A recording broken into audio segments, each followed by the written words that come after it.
हिंद महासागर क्षेत्र में चीन का बढ़ता दबदबा भारत समेत एशिया प्रशांत के कई देशों के लिए चिंता का कारण बना हुआ है। खास तौर पर जब से ये आर्थिक तौर पर एक संकट श्रीलंका पर आया और उसको अपना हम्बनटोटा बंदरगाह 99 साल के लिए चीन को लीज पर देना पड़ा, तब से इस इलाके में चीन की मौजूदगी बढ़ गई है, जो भारत के लिए आर्थिक ही नहीं सामरिक लिहाज से भी ठीक नहीं है, चिंता का विषय।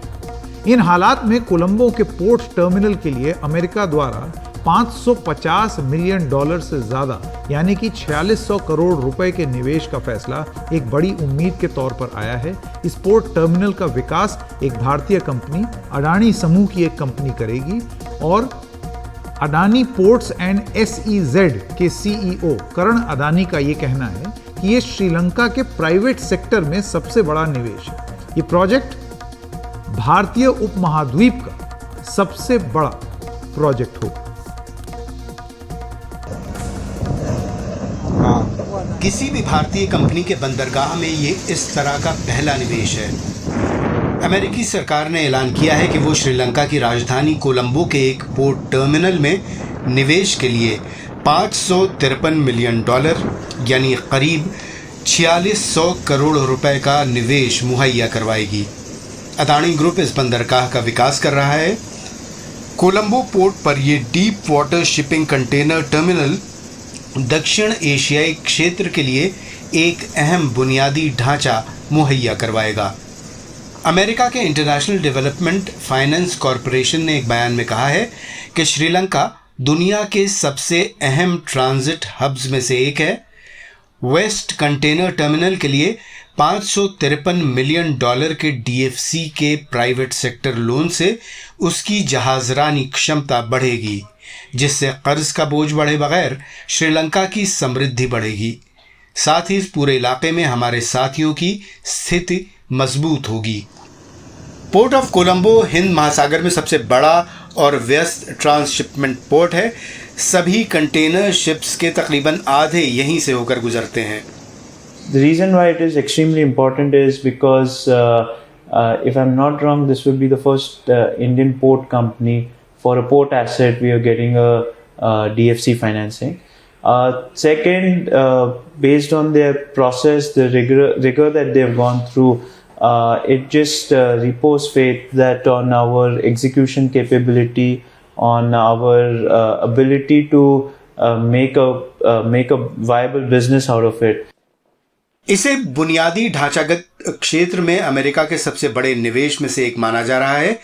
यही नहीं, इसे हिंद महासागर क्षेत्र में चीन के दबदबे को रोकने के तौर पर भी देखा जा रहा है।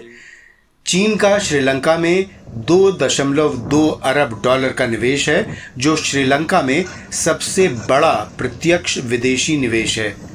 हालांकि श्रीलंका के बुनियादी ढांचे में अपने निवेश को चीन ने श्रीलंका की अर्थव्यवस्था को बेहतर बनाने के तौर पर बताया, लेकिन कई विशेषज्ञों का मानना है कि श्रीलंका की अर्थव्यवस्था के डूबने के बाद चीन के निवेश ने संकट को और बढ़ा दिया और श्रीलंका एक कर्ज के जाल में फंस गया।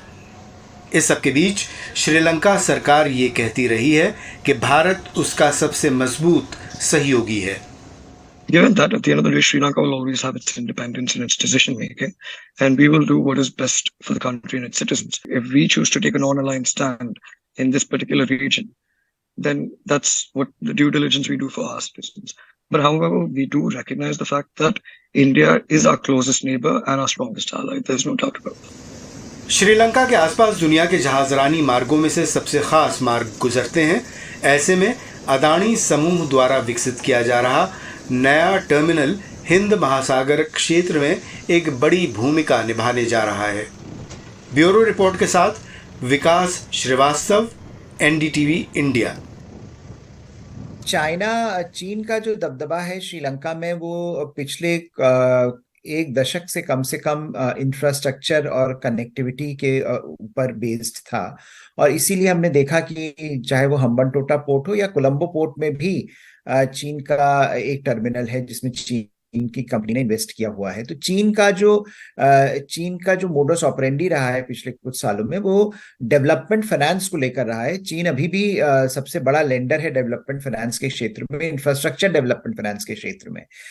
अमेरिका धीरे धीरे कैचअप कर रहा है। अगर हम उसका डेटा देखेंगे तो चीन अगर 80 बिलियन देता है एनुअली, तो अमेरिका धीरे धीरे कैचअप करके 60 बिलियन तक पहुंचा है। तो अभी जब हम ये जो डेवलपमेंट फाइनेंस कॉर्पोरेशन अमेरिका के जो एजेंसी है जिसने इस एड की लोन की घोषणा करी है, वो कहीं पर चीन का प्रभाव कम करने की कोशिश जरूर है। और क्योंकि श्रीलंका खुद भी एक ऐसी परिस्थिति से गुजर चुका है जहां पर वो ये जो डेट ट्रैप के चक्कर में फंस गया था, और हमने पिछले 2 साल से देखा किस तरह से वो धीरे धीरे अपनी इकोनॉमी को वापस श्रीलंका वापस ढर्रे पर ला रहा है, तो उसमें डाइवर्सिफिकेशन श्रीलंका के लिए भी एक अपॉर्चुनिटी है। तो इस पोर्ट में, कोलंबो पोर्ट में, वेस्ट पोर्ट जो टर्मिनल है, वेस्ट कोस्ट टर्मिनल है जिसमें इन्वेस्टमेंट हो रहा है, इसमें भारत का भी बहुत बड़ा इन्वेस्टमेंट है। तो अदानी पोर्ट्स का इन्वेस्टमेंट है। तो उसमें भारत और अमेरिका दोनों मिलकर कहीं पर ये कोशिश कर रहे हैं कि श्रीलंका न सिर्फ एक सस्टेनेबल कनेक्टिविटी प्रोजेक्ट की तरफ बढ़े, बल्कि जो इन्वेस्टमेंट चीन की तरफ से श्रीलंका में आ रहा है उसको भी कम किया जा सके, चीन का प्रभाव कम किया जा सके, और श्रीलंका को ऑल्टरनेटिव मिले चीन के अलावा। क्योंकि बहुत समय से जो छोटे देश हैं, श्रीलंका जैसे देश हैं, वो ये कहते रहे हैं कि हमारे पास कोई ऑल्टरनेटिव नहीं है। चीन हमको पैसा देता है, इसीलिए हम चीन के साथ चले जाते हैं, बाकी कोई देश हम इन्वेस्ट करने को तैयार नहीं है। तो इस कमिटमेंट के द्वारा जो अमेरिका है वो एक बार फिर इस बात को अंडरस्कोर कर रहा है कि वो भी कनेक्टिविटी और इंफ्रास्ट्रक्चर के क्षेत्र में, डेवलपमेंट फाइनेंस के क्षेत्र में, इंफ्रास्ट्रक्चर लेंडिंग के क्षेत्र में अपना प्रभाव बढ़ाने की कोशिश कर रहा है। और कहीं पर ये कोशिश जरूर रहेगी कि श्रीलंका को ऑल्टरनेटिव मिले और चीन जो दबदबा है श्रीलंका में, आर्थिक दबदबा है, वो कम हो।